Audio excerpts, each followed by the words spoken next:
Hello, everyone. I'm Stan Savran, and it's my great pleasure to welcome in former Steeler cornerback Bryant McFadden. B-Mac, it's great to see you. How you doing? I'm doing pretty good, Stan. Thank you guys for having me. I'm enjoying some pretty good weather compared to what you guys are going through up there in Pittsburgh. So I guess I'm okay, right? Exactly. Yeah, it's February. That's this tis the season, as they Steeler say. weather.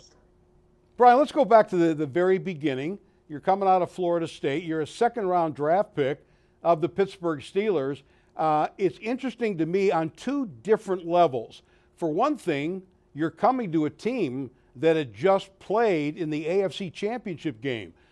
So you're coming to a winning team, a winning organization, not some team that was 2-14. So when you got drafted, was that an important factor for you? Well, initially, Stan, it wasn't important for me. I was more, I guess I was more involved in getting drafted early. I wanted to be in the first round. And when I didn't go in the first round, I instantly became disappointed. You know what I mean? Because, you know, many people were telling me I had a first round grade. I potentially could go in the late first round to some degree or early second round. And when that didn't happen, yeah, I was disappointed. And I remember when I got drafted to Pittsburgh, I was happy the Steelers drafted me, but I wasn't happy where I got selected, right? And I remember my high school coach who was at my house, we had a little draft day party for me. He told me, he said, you know what, Mac, don't worry about that. He said, you're going into an outstanding organization that will be in contention for playoff spots year in and year out. I heard him, Stan, but I didn't hear him because, like I said, I was caught up in my emotions. I was definitely happy to be drafted, but I thought I would get drafted higher. But I can tell you this much, I have no complaints on how everything worked out. Well, he was right. Two Super Bowls later, you came to a pretty good place. But the negative side of this, and this is what I was alluding to earlier, you're coming to a championship caliber team, but by the same token, you're coming to a team that had two really good starting cornerbacks in the middle of their prime years, and you're coming to an established defense. So, I mean, do you consider that maybe I don't get a chance to start right away? You know what? I didn't really think about that. I remember when I first got up to Pittsburgh for OTAs and mini camps, and I just saw the talent that was surrounding me. I knew it was a great opportunity for me to learn from quality sound vets on the football field and off the football field. And I felt like eventually, if I just stayed the course and just focus and work out and just practice, my time will come. I remember Coach Kyle was telling us, the entire team, you don't know when your number will be called for you guys that are not starters. But when your number is called, do not waste the opportunity. And I remember my number got called in the Jacksonville Jaguar game in Heinz Field. Deshae, I think, was dealing with a hamstring injury. I didn't get the nod to be the third corner initially, but eventually through that ball game, they called number 20. And I was able to come into the ball game, play pretty good football, had an interception that led to us going into overtime. Now, we lost that ball game, but that was a big-time confidence booster for me as an individual. And I think it also showed Coach Cowher and the staff, you know what, McFadden can play. And I just got into the lineup and, I played a lot my rookie year. And I remember the playoff stretch, I was in the huddle one time, Stan, and I was just looking at everybody in the huddle. And I'm like, yo, I'm the only rookie in this huddle. You know what I mean? With so many potential Hall of Fame great like players, I was like, yo, this is actually happening. And I was just it was a surreal moment to say the least. You know what I mean? So going back to your initial statement, yeah, they were well established, sound vets, but, it's a long season in the NFL. And whenever your number is called, you just got to be ready. Well, clearly you earned their trust, the coaching staff and the other players, the other 10 guys in the huddle with you. I want to go back to that season. It didn't begin well. You're sitting there at 7-5. In essence, your playoffs season started right then in game number 13 because you had to win all four of the remaining games just to get to the playoffs. And I wonder, what was the mentality, B-Mac, after being 7-5 and now knowing you've got to go undefeated? What was the thought amongst the team?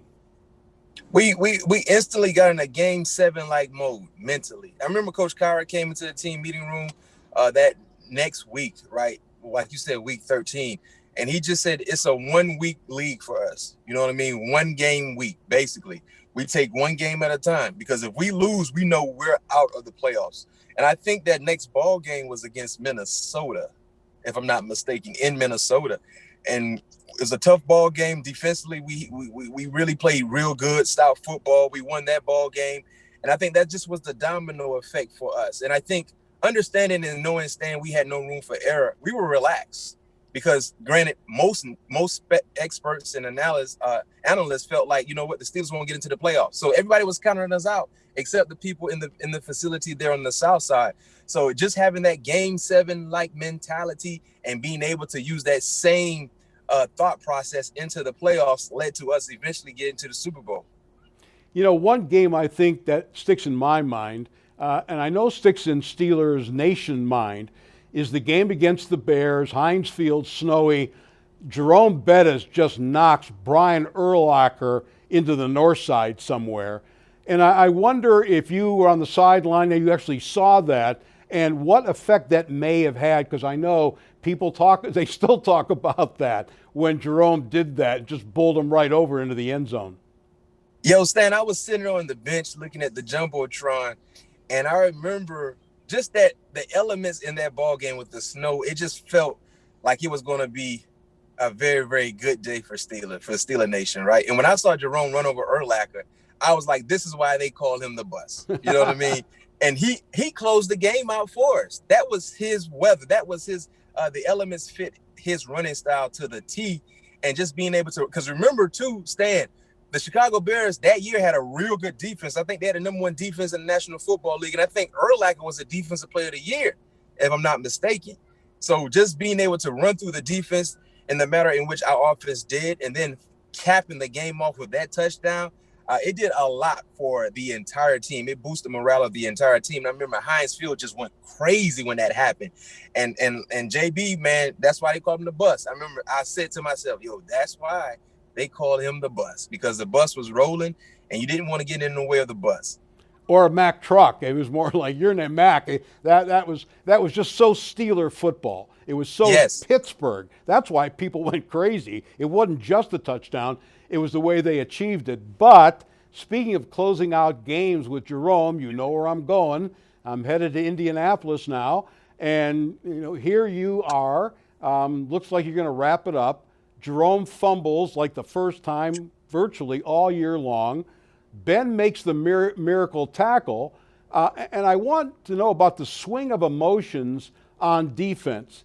Because here, you know, you're sitting there. I know some of the guys have said, hey, we were celebrating. We're on the goal line. Jerome's going to get the touchdown and clinch it. Now, all of a sudden, you're on defense. And I remember James Ferrier saying to Dick LeBeau, hey, what's the call? We got to go back out on defense now. And I'm wondering the emotional swing, B-Mac, at that point after the miracle tackle by Ben, and now you got to defend. Stan, when I tell you nerve-wracking, it went from the players defensively that were on the sideline, because we weren't watching the game. We were too busy heckling their fans. Because remember, early in the year, we went to the RCA Dome Monday night, and they just beat us bad. So they were talking so much trash that ball game. So we wanted to get them some get back.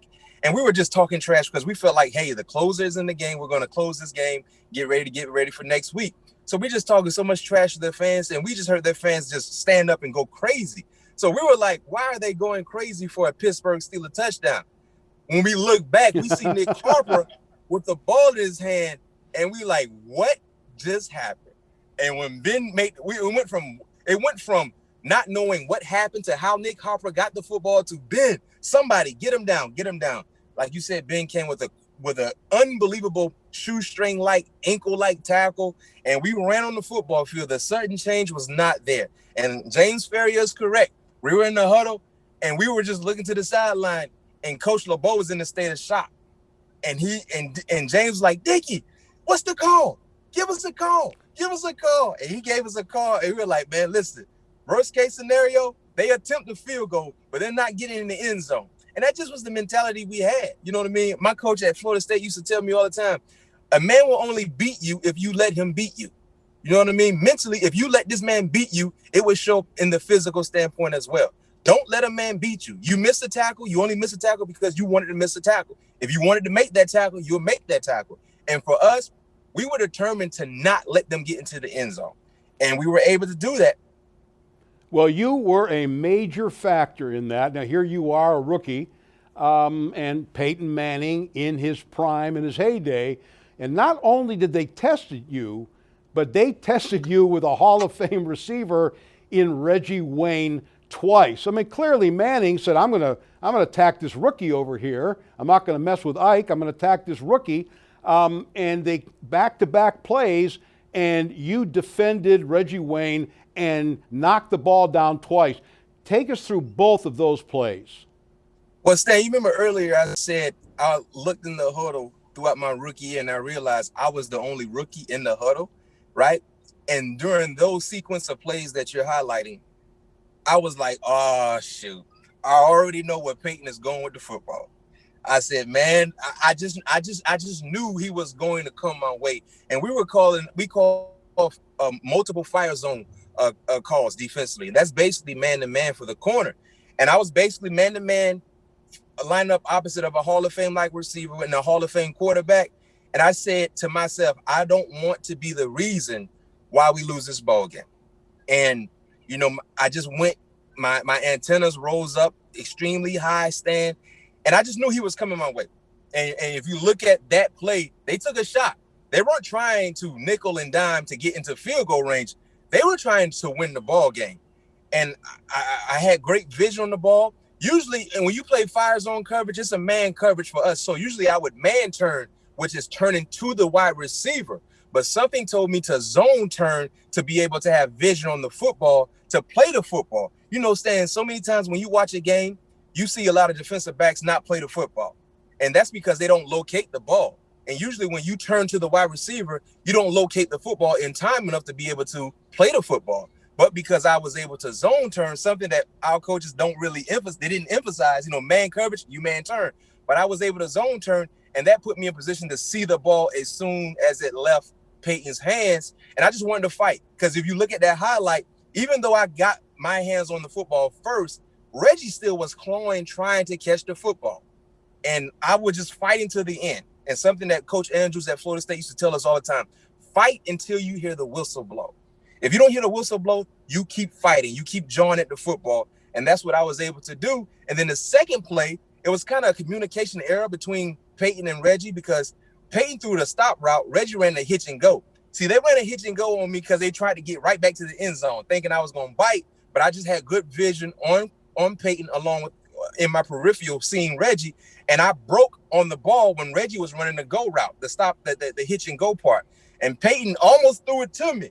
And when I dropped the ball, I was like, oh, Mac, I could have been the hero, man. I could have been the legit hero. But that was more than enough that we needed Stan, because, the story is the story. Vanderjack came out and missed that 40-plus yard field goal. And, hey, we were off to Denver.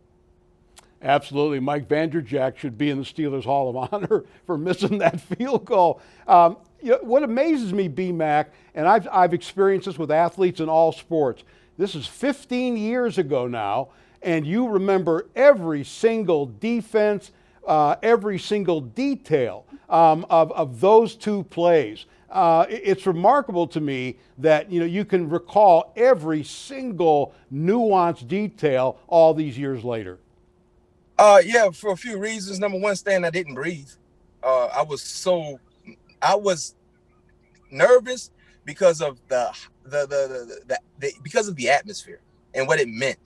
And then another reason why I can't remember, though I can't forget those plays, is because that definitely puts me in these legendary like conversations that we having, because of what that did for our organization. You know what I mean?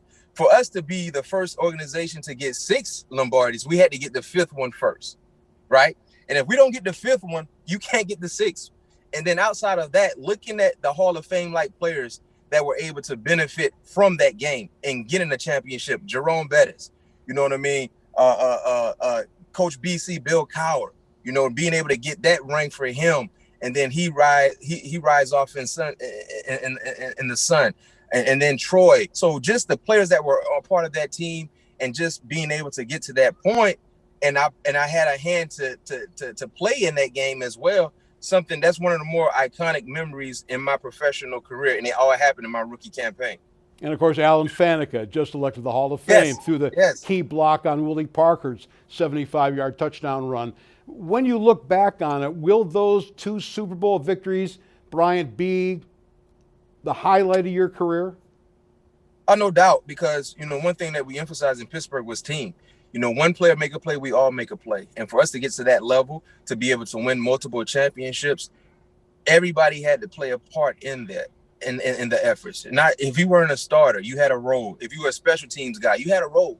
And we all embraced that role. And being able to do that for the city of Pittsburgh, the organization, oh man, it's an all-time high, and it's something that you never forget. And that's why the way I was feeling during draft night, I wouldn't change it for the world, because I had more smiles and more cheers than anything outside of being a little bit disappointed draft night. Let's move forward 3 years. Now it's time for Super Bowl 43. And you're playing Arizona. And, so many unbelievable things about that particular game. Certainly the drive at the end of the game and Santonio's catch to win it. But everybody will always talk about the greatest play in Super Bowl history, and that, of course, is James Harrison's 102-yard touchdown return. Where were you on that play? And take us through what you went through as you saw James taking about an hour and a half to go from one end zone to the other.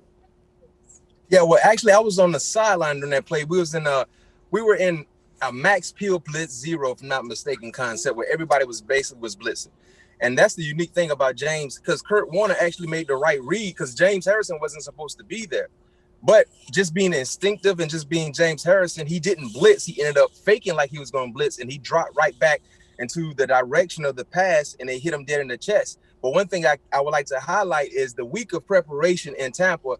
We were practicing, and we were catching interceptions against the scout team mode, and we weren't returning the interception. We would just catch it and stop, or either drop the ball so they can replace the football and we go to the next rep. And Mike Tomlin and Coach LeBeau was telling us, like, listen, if you guys catch an interception, man, y'all return it to the house. And I want to see guys running in front of the ball carrier, blocking for that individual, because we need to practice these habits, because there's a good chance it may happen in the game, and you want to make sure you're prepared and your instincts kick in instantly to be able to have the cavalry in front of the ball carrier. And man, what do you know? That play symbolized the entire week of preparation, because during that play, you see so many guys looking for the opposite color to try to block. And the thing about that play is, granted, we took points off the scoreboard, but if we don't score a touchdown right before half, I mean, it was a struggle in the second half, but it would have been more of a struggle because we go into halftime up 17-3, if I'm not mistaken. And that was huge momentum shift and clearly put us in position to win the second championship. Well, it's a 14-point swing, because if they score a touchdown right there, that's 7 they would have had as opposed to the 7 you got. And take us inside the locker room at halftime. That was the last play of the half. It had to be. If James doesn't reach the end zone, the clock had already run out during the time it took him to take it all the way back. Was it like a renewed confidence? Was it a shot in the arm? What was said in the locker room at halftime? It was like, man, big play. I mean, we were telling James Harrison, man, you're gonna go down in history. Now, James didn't have a lot to say because he was so tired, but we were okay. Usually we would joke around with someone being blowed, but we knew he had a legit reason to being tired. But we just say, man, that's a play that will forever be talked about in Super Bowl history. And the thing about that play, Stan, no one would talk about that play as much as we currently talk about it if we would have lost. You know what I'm saying? If James Harrison returns that interception for a touchdown and we still lose, no one is really talking about that play. You know what I mean? But being able to have that play involved and that played a big part in us winning it, that's a play that will always be talked about in Super Bowl history. Like one of the best, clearly, I think the best defensive play in Super Bowl history, and probably one of the best plays in Super Bowl history. That's quality barbershop talk. You want to have back and forth debates about Super Bowl history,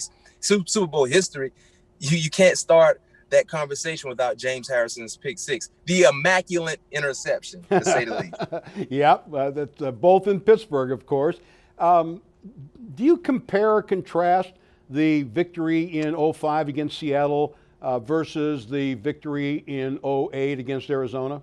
One Yes, I more have. meaningful to you than the other? Well, the first is always the one that means the most because, you get to that moment not anticipating getting there. And when you get there, you will forever remember it. The second is a bit different because you kind of know what to expect. But the difference between those ball clubs, like you said, man, week 13, we were in do or die mode. We couldn't lose. You know what I mean? In '08, we weren't the number one seed in the AFC, but we should have been. We were number two. We lost to Tennessee. They gave them the number one spot, but we had a first round bye. We had a home playoff game. We played every game at home, you know what I mean, compared to playing every game on the road in '05. So I got a chance to experience the playoffs from two different sides. One, barely get into the playoffs, and the second, having a legit seat in the playoffs. And most teams and most experts believing that you have a shot to get to the championship. Even in the '05 stand, when we got in the playoffs, many people didn't think we can get to the Super Bowl. So we were always trying to prove people wrong, and we were able to do so. You've mentioned this earlier about some of your teammates, particularly on defense. And not only were there great players, but there were real distinctive personalities on that team. Talking about a Joey Porter, a Casey Hampton, James Ferrier as a leader. You mentioned Troy and Ike, Brett Kiesel. Does it strike you not only you were surrounded by great players, but really strong personalities as well? Strong personalities, well respected in the locker room, outside the locker room. That's why we were so good. We were a group that was together. We didn't just have a working relationship, Stan. We actually loved each other. We actually liked each other. And I know sometimes, when they talking about being a part of a company, being a part of a team, you don't necessarily got to like the person you're working with, but you have to respect them. And I agree with that. You do have to respect the person that you're working with or the person you're working for. But for us, we actually liked each other and we respected each other. So that was just a cherry on top. And we did things together. I remember in my rookie year, that's why I was like, yo, this is what the NFL is like. We would hang out together. We would go to Benihana's on Monday Night Football. For guys that had families, they wouldn't always be out with us, but they would occasionally pick and choose when they would hang out, which meant a lot for the guys who didn't have families because he's like, you taking time away from your family to be with us, to be able to learn each other and establish relationships. And that played a big part in our success on the football field. Yeah, it was evident. I mean, you could sense that. I mean, I get a little bit closer to it than some of the fans, but still, as a media guy, it was so obvious. Were there significant differences playing for Bill Cowher versus playing for Mike Tomlin? Not really. Both guys were extremely, defensive-minded coaches, very, very smart, instinctful. I think BC was a little more involved in special teams than Mike Tomlin, but both guys were very, very similar. They were great motivators, knew how to get our attention and keep our attention, and knew how to keep us prepared for the week of battle. The business side of the NFL led you to leave the Steelers for Arizona. What was behind that, but maybe more importantly, Bryant, what got you back in a relatively short period of time? Like you said, it was the business side. And you remember in '08, I started off the season on fire, playing really good football. I broke my arm, missed some ball games, and I came back.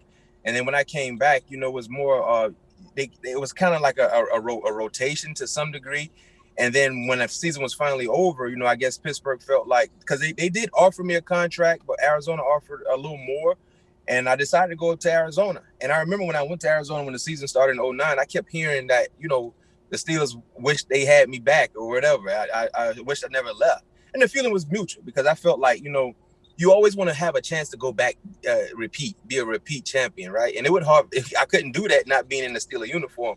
So long story short, I remember in the offseason in 2010, Coach Wisenhut called me and he said, this is what we're thinking about doing. It's okay for you. I mean, it's up to you to accept the trade or not. But this is what we're thinking about doing. And I was like, okay, cool. So I talked with Mike T, talked with Dick LeBeau. And it was like, hey, man, we wish you never left, but we understand, how it is sometimes when it comes to the business, but we're happy to have you back. And then I come back, and then we get back to another championship, right? Even though we lost that one, I felt like I was the rabbit foot, Stan. You know, I played in Pittsburgh, 6 years, and we played in 3 championships, in 3 Super Bowls. So I felt like, Mr. Rooney should have just kept me around just for the good luck. Well, it certainly worked out well. You played a couple more years. It's interesting to me that you've been involved in broadcasting work. First of all, do you enjoy that? And the second thing that strikes me about that, Bryant, when you think about the guys you played with, so many have gotten involved in that. Jerome Bettis, Hines Ward was involved in broadcasting on Sunday Night Football. Troy's doing shampoo commercials. But aside from that, what was it about you guys? Did that talk about the personalities on that team? Yeah, we just all love the game. In our free time in the facility, we was always talking about football, talking about sports. So it's no surprise to see so many players from the team that I played with in Pittsburgh venture off to broadcasting to some degree because we love the game. Stan, we just would talk about football. And people like, man, that's all. Yeah, that's all we talk about because that's our life. You know what I mean? That's our first love outside of family. You know what I mean? Was the game of football. So it makes sense. If you're not going to be playing the game of football in which you love the game, you got to do the next best thing, right? Which is talking about it. So for me, that was the next best thing, and I'm really enjoying myself in doing so. That's great. That's terrific. You found a niche for yourself. And lastly, Bryant, just from talking to you, it sure sounds like a big part of your heart remains in Pittsburgh. Oh, no doubt. Pittsburgh is like a second home for me. You know what I mean? So many people still, I have relationships with a lot of people in Pittsburgh. It feels good when you go back to Pittsburgh. You haven't been there in a long time. They still recognize you, still want to chop it up. And one thing I say about fans in Pittsburgh, they're so loyal. They're so dedicated.